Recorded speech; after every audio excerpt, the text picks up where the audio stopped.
একটা জটলার মতো দৃশ্য।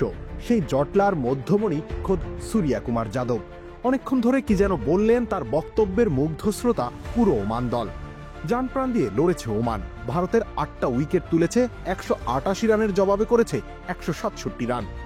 দুইজন ব্যাটার হাফ সেঞ্চুরি করেছেন। শেষ বল পর্যন্ত চেষ্টার কমতি রাখেনি ওমান দল। ওমানের অভাবনীয় প্রতিরোধের দর্শক ছিলেন সূর্যা কুমার যাদব। ম্যাচ শেষে তিনি ওমান দলের কাছে যান। পুরো ওমান দল সাপোর্টিং স্টাফরা হাজির।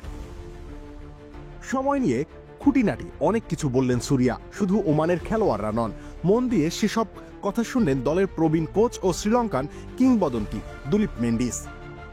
চকোলেট, কমলা আর লেবুর ক্রিমি স্বাদের এক অনন্য অভিজ্ঞতা।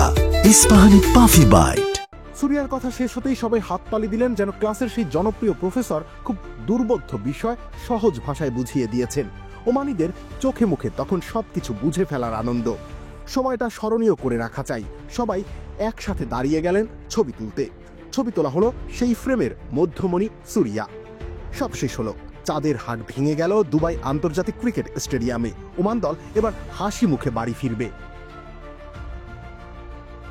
রবিউল ইসলাম রনি, খেলা ৭১।